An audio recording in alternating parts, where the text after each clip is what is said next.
नमस्कार दोस्तों, कैसे हैं आप सब। उम्मीद करता हूँ बहुत अच्छे होंगे। तो आज की हम इस वीडियो में बात करने वाले हैं सेफ जोन के बारे में। और मैंने पहले भी आपको अवगत कराया था कि मैं एक वीडियो लेकर आऊँगा जिसमें आपको सेफ जोन के बारे में डिस्कस करूँगा। तो वो इंतज़ार आपका ख़त्म हो चुका है, तो वो वीडियो मैं आपके सामने लेकर आ चुका हूँ। तो यहाँ पर मैं सारी की सारी चीज़ें बताऊँगा आपको कि मेडिकल स्टैंडर्ड पे अगर आप बात करें या टाइपिंग स्टैंडर्ड पे, टाइपिंग स्किल पे बात करें तो कौन सा जोन हमारे लिए बेहतर रहेगा। कि हमको टाइपिंग नहीं आती तो हम कौन सा जोन फिल कर सकते हैं जिससे हमको कहीं ना कहीं किसी न किसी प्रकार का लाभ हो। तो स्टार्ट करते हैं इस वीडियो को। तो सबसे पहला जो जोन है अपना वो आरआरबी अहमदाबाद है। तो आरआरबी अहमदाबाद में आप सभी को देखने को मिलती है चीफ कॉमर्शियल कम टिकट सुपरवाइज़र की वैकेंसी 157 वैकेंसी जो यहाँ पे देखने को मिलती है।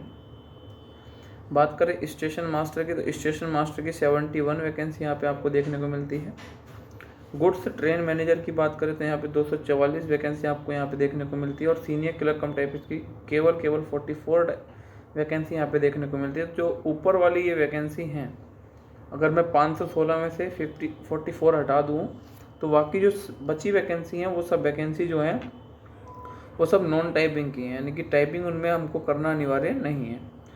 तो इस जोन की बात करूँ तो एक ग्रीन जोन रह सकता है उन लोगों के लिए जिनको टाइपिंग स्किल नहीं आती, जो टाइपिंग में अपना हाथ मतलब बहुत कम है, उनको टाइपिंग नहीं आती ठीक से, तो वो लोग यहाँ पे जा सकते हैं। उनके लिए ये जोन एक बेहतर जोन साबित हो सकता है। तो यहाँ पे नॉन टाइपिंग वाले बच्चे यहाँ पे जाके फॉर्म फिल कर सकते हैं। और मैंने यहाँ पे ग्रीन मार्क भी किया है क्योंकि ये जोन मुझे लगा कि यहाँ पे मेरिट औरों की अपेक्षा कम रहेगी। तो ये जो ग्रीन जोन वाले हैं तो जिन पे मैंने ग्रीन मार्क किया है वो लोअर कैटेगरी में आएंगे। और रेड वाले जो है उनकी मेरिट उच्च यानी कि सबसे ऊपर रहने वाली है। और जो मैं येलो और ऑरेंज वाले की बात करूँगा तो उनको मैं बीच में लेकर आऊँगा। येलो वाला एवरेज जोन रहेगा, यानी कि एवरेज उनकी मेरिट या एवरेज कट ऑफ रहेगी उनकी। तो आप सभी इसकी तरफ जा सकते हैं, आरआरबी अहमदाबाद की तरफ। तो आरआरबी अहमदाबाद को आप फिल कर सकते हैं। अगले जोन की बात करेंगे हम। अगला जोन हमारा क्या है? अगला जोन है हमारा अजमेर। सीधा सीधा आपको दिखाई दे रहा है, रेड मार्क हमने करके रखा है। और ये जोन रेड मार्क के लिए मैं बता देता हूँ कि ये जोन कहीं ना कहीं हमारे लिए बहुत ज़्यादा मतलब डेंजरस जोन है। तो कॉमर्शियल कम टिकट सुपरवाइज़र की यहाँ पे 8 वैकेंसी NWR में और 6 वैकेंसी WCR में। ये आरआरबी अजमेर दो तरीके से यहाँ पे काम करते हैं। NWR यानी कि नॉर्दर्न वेस्टर्न रेलवे और WCR वेस्टर्न सेंट्रल रेलवे, है ना। स्टेशन मास्टर की यहाँ पे केवल 11 वैकेंसी है, केवल WCR में। NWR में गुड्स गार्ड की जो बात करें तो ये 77 वैकेंसी देखने को मिलती है। और सीनियर क्लर्क कम टाइपिस्ट की दोनों जगह वैकेंसी है, 24 NWR में, WCR में 6। तो टोटल वैकेंसी की बात करें, टोटल वैकेंसी 132 यहाँ पे देखने को मिलती है। तो ये काफ़ी डेंजरस जोन होने वाला है आपके लिए, तो इसको आप अवॉइड भी कर सकते हैं। जो लोग अच्छे बिल्कुल बेस्ट हैं अपनी जिनकी तैयारी में बहुत दहाड़ है, बहुत बढ़िया तैयारी उनकी चल रही है, तो बहुत अच्छी तैयारी में है, तो वो लोग यहाँ पे जा सकते हैं और अपने घर के आसपास अपनी पोस्टिंग को ले सकते हैं। अगले जोन की तरफ चलूँगा मैं। अगला जोन यहाँ पे मैंने आरआरबी बेंगलोर की बात की थी। तो आरआरबी बेंगलोर में वो लोग जा सकते हैं जिनका मेडिकल स्टैंडर्ड काफ़ी अच्छा है। और यहाँ पे मैंने ऑरेंज मार्क करके रखा है। तो जिनका मेडिकल काफ़ी बेस्ट, काफ़ी अच्छा मेडिकल है, तो वो लोग यहाँ पे जा सकते हैं। क्योंकि यहाँ पे अगर मैं बात करूँ तो लोअर मेडिकल की वैकेंसी थोड़ी कम देखने को मिलती है, लेकिन जिनका हाइयर मेडिकल है 116 और 237 वैकेंसी यहाँ पे देखने को मिल जाती है। तो इसमें आप जा सकते हैं, ये आपके लिए एक हो सकता है अच्छा। लेकिन अभी जो मैं ग्रीन जोन की बात करूँगा तो वो सब जोन तो आपके लिए बेनिफिशियल होंगे ही होंगे। तो ये एवरेज में आपके लिए आ जाएगा कि यहाँ पे मतलब ज़्यादा हाई कट ऑफ में भी नहीं आएगा, ज़्यादा लोअर कट ऑफ में नहीं आएगा, तो एवरेज में यहाँ पे आपको देखने को मिलेगा। इससे आगे मैं जाऊँ तो इससे आगे मैं जाने वाला हूँ अगले जोन पर, जिसका नाम है RRB Bhopal. Same condition same as Bangalore, यहाँ पे भी अगर मैं बात करूँ तो सेम ऐसी कंडीशन है, लेकिन ये ओवरऑल एवरेज है। मैं इसमें ये नहीं बोलूँगा कि इसमें आप लोअर मेडिकल हायर मेडिकल के बारे में, तो ये ओवरऑल एवरेज है। तो मैं यहाँ पे लिख देता हूँ ओवरऑल, यहाँ पे एवरेज, ठीक है। तो ये ओवरऑल एवरेज है। तो तो ओवरऑल एवरेज का मतलब है कि यहाँ पे सभी की बात करूँ तो मिड में तो रहेगा ही रहेगा, लेकिन ये है कि इसकी न ज़्यादा हाई कट ऑफ न ज़्यादा लो कट ऑफ, लेकिन वैकेंसी थोड़ी कम है। तो यहाँ पे लोग थोड़ा सोचेंगे कि यार कम वैकेंसी है तो कैसे होगा कैसे नहीं होगा, लेकिन मिड रेंज में मेरे हिसाब से रहने वाला है। तो यहाँ पे भी आप देख सकते हैं।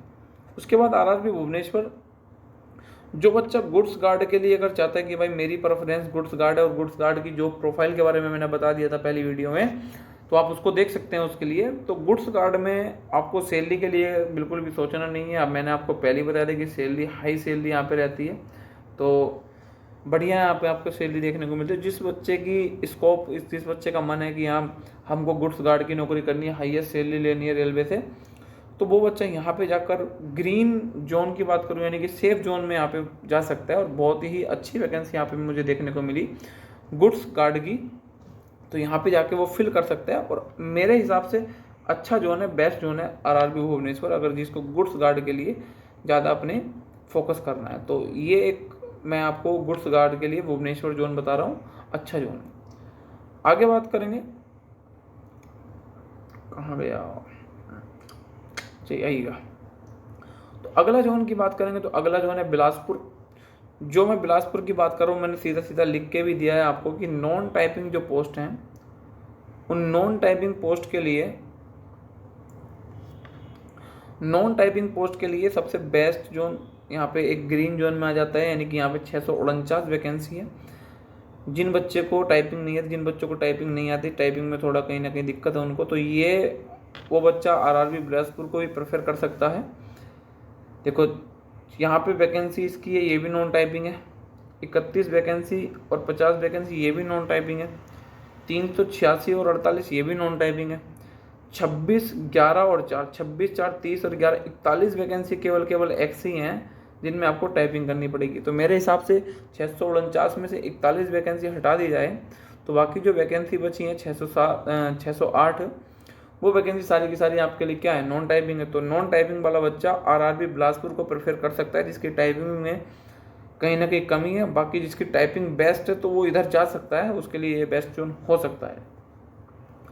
चलिएगा आगे चलते हैं। टाइपिंग के अलावा अगली पोस्ट की बात करेंगे तो अगली पोस्ट क्या होगी, अगला जोन अपना है चंडीगढ़। चंडीगढ़ जोन की बात करें तो चंडीगढ़ जोन को मैंने पहले ही रेड मार्क करके रखा है। ये ओवरऑल रेड मार्क है, यानी कि इसमें किसी भी पोस्ट के बारे में मैं नहीं बता सकता। तो ये ओवरऑल हाईएस्ट कट ऑफ वाला जोन रहेगा। इसमें सभी की सभी वैकेंसी में हाईएस्ट कट ऑफ जाने वाली है। अगला है आरआरबी चेन्नई। जिन बच्चे के मेडिकल में थोड़ी कहीं ना कहीं दिक्कत है, यानी कि जिनका लो मेडिकल है, यानी कि जिनको थोड़ा सा आइज़ में किसी प्रकार की कोई प्रॉब्लम है, तो वो बच्चा यहाँ पे प्रेफर कर सकता है। क्योंकि मैं यहाँ पे सीधा तौर पे मैंने बता भी दिया, लिखा हुआ भी रखा है कि 8 और 9 17 वैकेंसी ऐसी जिनमें A2 मेडिकल है। मात्र 17 वैकेंसी है जिनमें A2 मेडिकल है। तो A2 मेडिकल ही हाईएस्ट मेडिकल है।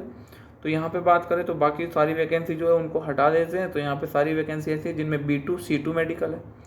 तो जिनका लोअर मेडिकल है वो बच्चा यहाँ पे जाके चेन्नई के बोर्ड को भर सकता है। चेन्नई बोर्ड अभी तक मेरे लिए सबसे सेफ बोर्ड लग रहा है यहाँ पे, तो यहाँ पे जाके आप फिल कर सकते हैं। और इसके अलावा बात करें जिनकी टाइपिंग भी थोड़ी सी अच्छी है, तो वो भी यहाँ पे मतलब टाइपिंग और लोअर मेडिकल ये सब चीज़ें अगर आपके पास हैं तो आप चेन्नई को प्रेफर कीजिएगा। तो यहाँ से आप कहीं ना कहीं आपको 1, 2, 4, 5 नंबर का कट ऑफ का अंतर मिल जाएगा। बेसिकली मैं सीधा ये भी ज़्यादा डिफरेंस नहीं मिलेगा यहाँ पे इस बार कट ऑफ देखने का, क्योंकि वैकेंसी इतनी ज़्यादा नहीं है, तो कट ऑफ में ज़्यादा डिफरेंस देखने को नहीं मिलेगा। लेकिन जो भी डिफरेंस रहेगा वो इनमें कम रहेगा। ये मिनिमम कट ऑफ वाले हैं। गोरखपुर हाईलाइटेड है, सीधा रेड जोन है, छेड़ने की ज़रूरत नहीं है। जिस बच्चे की तैयारी बहुत ही सुपर है और गोरखपुर के आसपास का रहने वाला है, तो आप गोरखपुर भरिएगा और निकालिएगा सिलेक्शन 129 पोस्ट में अपनी कहीं ना कहीं एक पोस्ट को बुक कर लीजिएगा। आगे चलते हैं गुवाहाटी बोर्ड। तो येलो वाले की बात है कि येलो वाले में आप रिस्क ले सकते हैं, आपकी इच्छा है।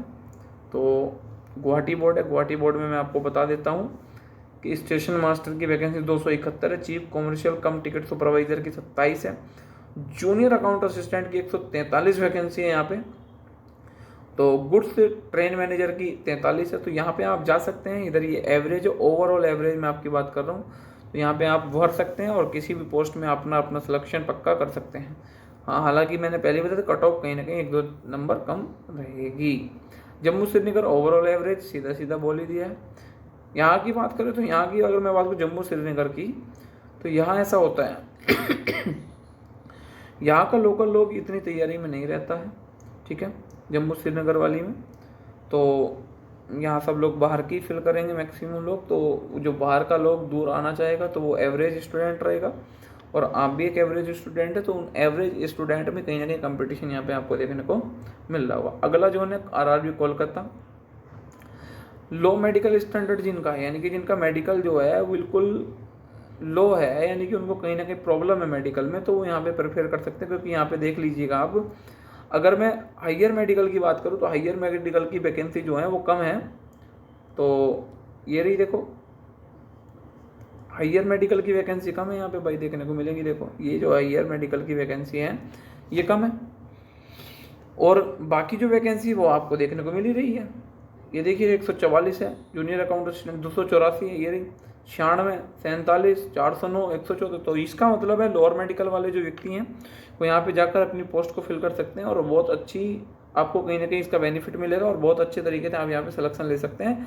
यानी कि वही है, कट ऑफ का डिफरेंस यहाँ पे आपको देखने को मिल जाएगा, मिनिमम कट ऑफ यहाँ पे जाने वाली है।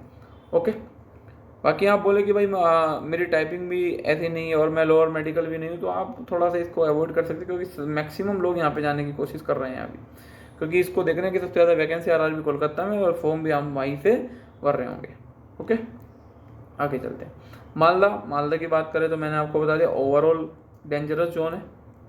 अगला मुंबई के लिए बात करें तो इसमें आप रिस्क ले सकते हैं, तो मुंबई फिल कर सकते हैं आप। वैकेंसी भी हैं कुछ ठीक ठाक 827 करके, और सभी पोस्ट हैं ओवरऑल एवरेज है, यानी कि मिड में कहीं ना कहीं रहने वाला है मुंबई।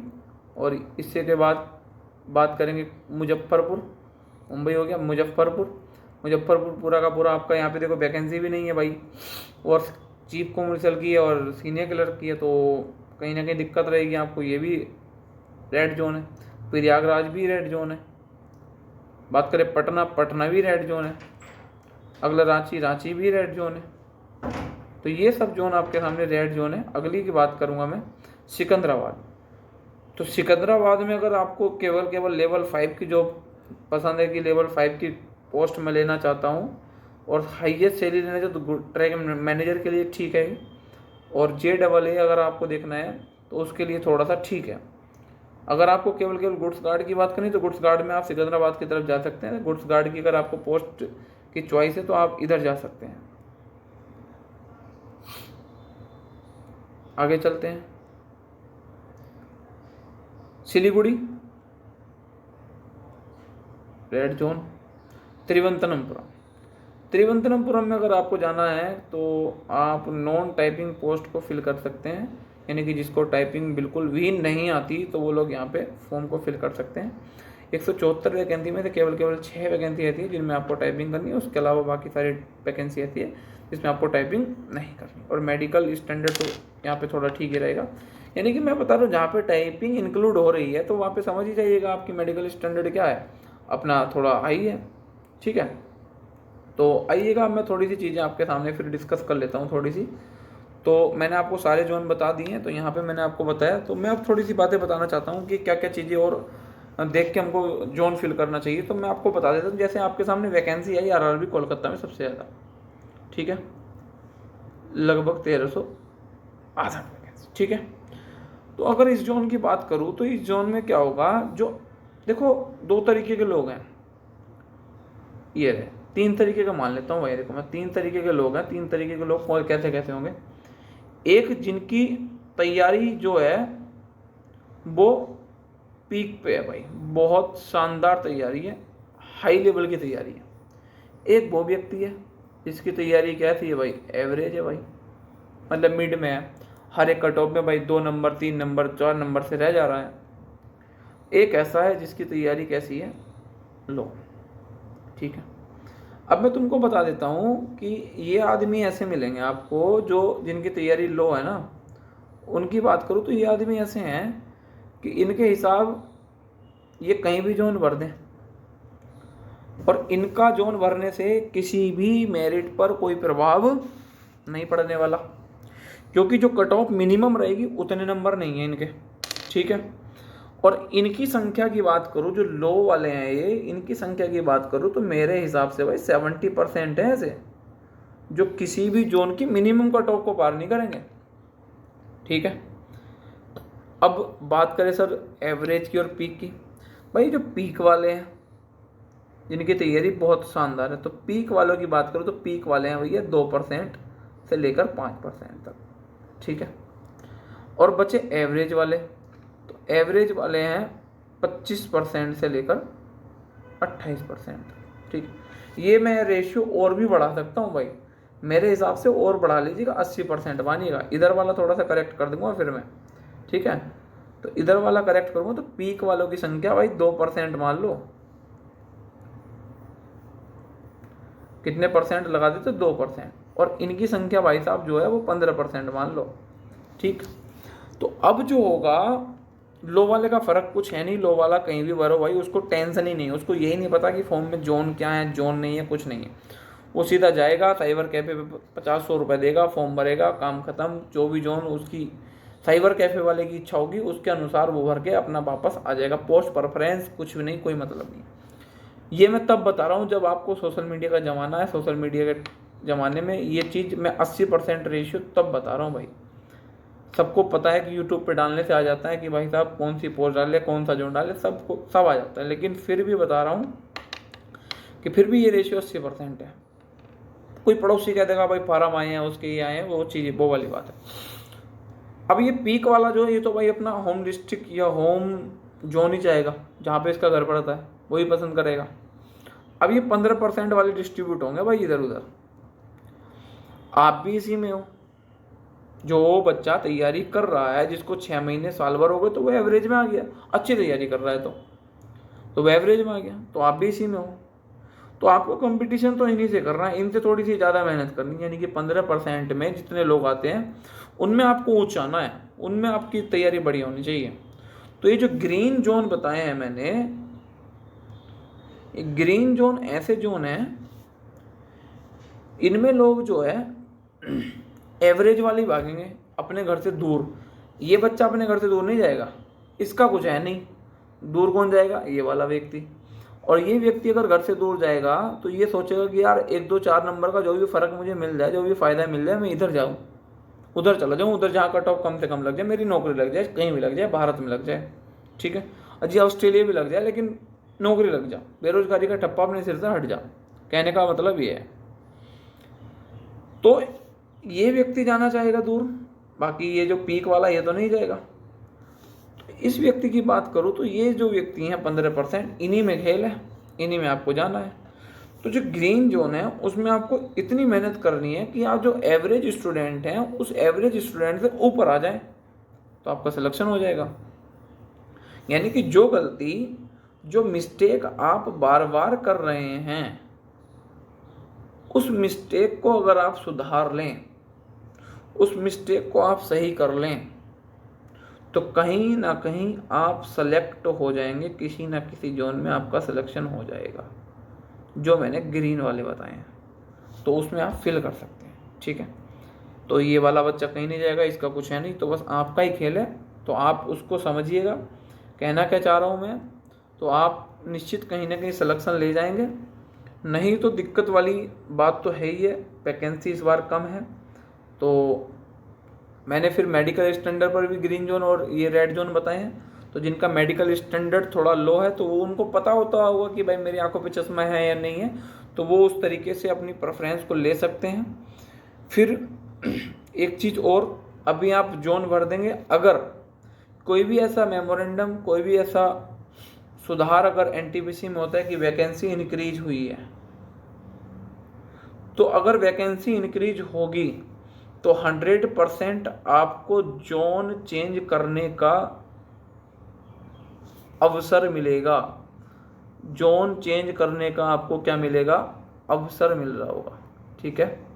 यानी कि अगर वैकेंसी बढ़ेगी या घटेगी या कुछ भी होगा, तो आप ऐसा नहीं कि बंद जाएंगे, अभी आपके पास जो भी डाटा है उस डाटे के हिसाब से आप अपना जोन फिल कर दीजिएगा।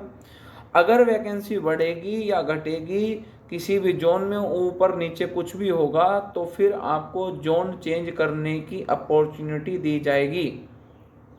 और अगर वैकेंसी नहीं बढ़ती है, नहीं घटती है, तो फिर जो भी आपने जोन भरा है उसी जोन के हिसाब से आपसे आगे परीक्षा कराई जाएगी। आगे का जितना भी प्रोसेस होगा आपका उसी जोन के आधार पर होगा। ये बात मेरी आप समझ लीजिएगा। तो अगर आपके दिमाग में ऐसा है कि भाई मैं जोन सा जोन भर रहा हूँ, उसमें कहीं ऐसा ना हो आने वाले समय वैकेंसी कम हो जाए या बढ़ जाए, तो भैया इस बात में आपको किसी प्रकार का कोई डाउट नहीं होना चाहिए, क्योंकि अगर आपकी वैकेंसी में किसी प्रकार का कोई भी हेर फेर होगा तो आपको जोन चेंज करने का ऑप्शन दिया जाएगा।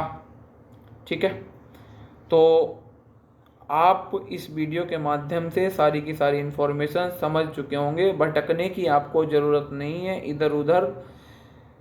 खूब तमाम चीज़ें आपको बताई जा रही होंगी, तमाम यूट्यूब पे आप सर्च कर रहे होंगे कि ये देखें वो देखें, लेकिन उससे किसी प्रकार का कोई फ़ायदा नहीं है। जो मैंने आपको बता दिया है, अगर आपको ये चीज़ें ठीक लग रही है, अगर आपको अच्छी लग रही हैं, तो आप इसको फॉलो कर सकते हैं। नहीं तो मैं आपको अभी भी बोल रहा हूँ, आप अपने दिमाग से सोच समझ कर आप फॉर्म को फिल कर दीजिएगा। और सभी बच्चे 30 तारीख से पहले पहले अपना फॉर्म फिल कर दो। फिल करने के बाद अपनी तैयारी में लग जाओ। तैयारी करोगे तभी सिलेक्शन होगा, जोन भरने से सिलेक्शन नहीं होगा। हाँ, इस बार ये भी मैं बता देता हूँ आपको, किसी भी जोन में इतना बड़ा अंतर नहीं होगा कि एक जोन की कट ऑफ 55 नंबर पर जा रही होगी तो दूसरे जोन की कट ऑफ 95 नंबर पर जा रही होगी। इतना बड़ा डिफरेंस यहाँ पे आपको देखने को नहीं मिलेगा। हाँ, एक जोन की कट ऑफ अगर 80 है तो दूसरे की कट ऑफ 85-86 तक जा सकती है। तो इतना तो मैं आपसे बिल्कुल बोल भी रहा हूँ, इतना तो जायज़ भी है भाई, इतना तो हेर फेर हो सकता है। ठीक है, बाकी मैंने आपको कैटेगरी वाइज यहाँ पे वैकेंसी भी दी गई है, तो आप अपनी कैटेगरी के हिसाब से देख सकते हैं कि मैं किस कैटेगरी में आता हूँ। हालांकि वैकेंसी का जो रेशियो है किसी एक दो डिवीज़न, एक दो जोन में ही ऐसा है कि जिसमें थोड़ा बहुत ऊपर नीचे है, बाकी सबका ratio general, SC ST OBC EWS सबका रेशियो ठीक दे रखा है, कोई दिक्कत वाली बात नहीं है। तो वहाँ पे आप जाके अपने चीज़ों को देखकर समझकर अपना फॉर्म फिल कर सकते हैं। फॉर्म थोड़ा सावधानी से फिल करिएगा और लेटेस्ट फ़ोटो जो भी आपने वो बनवा के रख लीजिएगा, उसी को यहाँ पे आप अपलोड करने की कोशिश करें। ऐसा नहीं है कि आपने 8 साल 7 साल पहले का फ़ोटो यहाँ पे अपलोड कर दिया और उसके बाद आपका जो 1 साल बाद जब आपका एडमिट कार्ड आने का समय आया तो आपने देखा कि मेरा तो फॉर्म ही रिजेक्ट हो चुका था। तो ऐसी कोई गलती ना करें, आप फॉर्म वगैरह जो है वो अच्छे से फिल करें। जिस व्यक्ति को नॉलेज हो उसी से फिल कराएं, या आपको नॉलेज तो आप खुद फिल करें। तो थोड़ा सा इस चीज़ में थोड़ी सावधानी बरतिएगा और अपनी तैयारी में लग जाइएगा। कुछ नहीं सोचना है। जो बच्चा यहाँ पे सेलेक्ट होगा वो सिलेक्शन की कुछ स्ट्रेटजी होंगी, वो क्या स्ट्रेटजी रहने वाली हैं उसके बारे में भी मैं आपको बता देता हूँ कि अगर जो बच्चा यहाँ पे सिलेक्शन लेगा NTPC में, तो उसके लिए क्या होता है। प्री में अगर बात करूँ तो प्री में 60 नंबर का आता है मैथ और रीजनिंग, ठीक है, और 40 नंबर का आता है ओवरऑल में बात करूँ GS GK GA, ठीक है, ये आ जाता है। तो जो बच्चा यहाँ 60 में से जितना बेस्ट स्कोर कर सकता है, देसी भाषा में बोलूँ, गांव की भाषा में, कि 60 में से 61 लाने का अगर उसको उम्मीद है, यानी कि 60 में से 61 लाने की जिसकी कोशिश है कि यार 60 में से 61 ले आऊँ, तो वो बच्चा यहाँ पे कहीं ना कहीं बहुत अच्छा स्कोर कर जाएगा। जितने ज़्यादा मार्क्स आप यहाँ पे ला सकते हैं तो यहाँ पे लाने की कोशिश करें। GS को ज़्यादा डीप जाकर ना पढ़ें। मैं फिर भी बता दूं कि आप सोचने लगे कि मैं पूरा एक पॉलिटी पढ़ने में 3-3 महीने लगा दूं, तो उससे कोई लाभ नहीं होने वाला। यहाँ पे स्टैटिक जीके का पोर्शन अच्छा रहेगा, साइंस का पोर्शन अच्छा रहेगा। 8 सवाल 9 सवाल के आसपास यहाँ पे साइंस से आ जाएंगे। स्टैटिक आप पढ़ सकते हैं। इसके अलावा बात करें कि पोर्शन की मेंस के, तो मेंस का पोर्शन अगर आपसे बोला जाए तो मेंस में क्या होता है, मेंस में 70 क्वेश्चन आपके आते हैं मैथ और रीजनिंग के, और 50 क्वेश्चन आते हैं आपके GS GK के, ठीक है। यहाँ पे भी आपको 90 मिनट मिलती है और यहाँ पे भी आपको 90 मिनट मिलती है। क्वेश्चन बढ़ जाते हैं मेंस में, लेवल भी बढ़ जाता है, तो आपको मतलब एक तरीके से प्रीलिम्स के बाद मेंस के लिए इसलिए समय दिया जाता है कि आप उन्हीं चीज़ों को और बेहतर कम समय में कर पाएँ। तो मेंस में आपकी कट ऑफ बनेगी, यहाँ से आपके सब मेरिट बनेगी, इसके आधार पर आपका सिलेक्शन होगा, चयन होगा। यहाँ पे भी आपकी वही कंडीशन है कि आप मैथ रीजनिंग जितने ज़्यादा नंबर ला सकते हैं तो लेकर आएँ। वही जीएस वाला पोर्शन में वही बता रहा हूँ कि ज़्यादा डीप जाके चीज़ों को, ज़्यादा गहराई में जाके ना पढ़ें, बेसिक अंडरस्टैंडिंग अपनी बना के रखिएगा। आपको बेसिक क्वेश्चन बिल्कुल आना चाहिए, गलत ना करें। और जो भी चीज़ें हैं वो स्टैटिक की ज़्यादा थोड़ी सी याद रखें कि जो मैं फैक्चुअल डाटा है उसका थोड़ा सा ध्यान रखना है कि फैक्चुअल डाटा मेरे को रट के चलना है। फैक्चुअल डाटा में कोई दिक्कत हमें नहीं आनी चाहिए। कॉन्सेप्चुअल ज़्यादा यहाँ पे नहीं पूछता है, कॉन्सेप्चुअल जीके जीएस नहीं पूछता है, तो कॉन्सेप्ट फैक्चुअल पूछता है, तो उसको आप अच्छे से तैयारी करके चलिएगा। आपको मुझे उम्मीद है कि आपको सारी की सारी इन्फॉर्मेशन अच्छी लगी होगी, समझ में भी आई होगी। तो ये सब अगर आपको अच्छी लगती है तो आप इस वीडियो को अपने किसी मित्र में शेयर कर दीजिएगा जो एनटीपीसी वगैरह की तैयारी कर रहा हो, ठीक है। तो अगर ये वीडियो ठीक लगी है तो शेयर कीजिएगा। चैनल पर अगर आप नए हैं तो उसको सब्सक्राइब कर लीजिएगा भाई। और अगर वीडियो आप देख ही रहे हैं, अच्छी लग रही है, तो लाइक वाला बटन भी आता है, उसको लाइक कर दीजिएगा। और किसी प्रकार का कोई भी डाउट है तो आप वीडियो में कमेंट मारिएगा, कमेंट का रिप्लाई मैं ज़रूर दूंगा आपकी। तो आज के लिए इतना ही। अगर किसी और मुद्दे पर मुझे लगता है कि यहाँ इस पर वीडियो बनानी पड़ेगी, जो रिलेवेंट मुद्दा है, जो अच्छा मुद्दा है, उस पर मैं वीडियो ज़रूर लेकर आऊँगा। तो आज के लिए इतना ही काफ़ी। मिलते हैं फिर अगली वीडियो में। जय हिंद, जय भारत।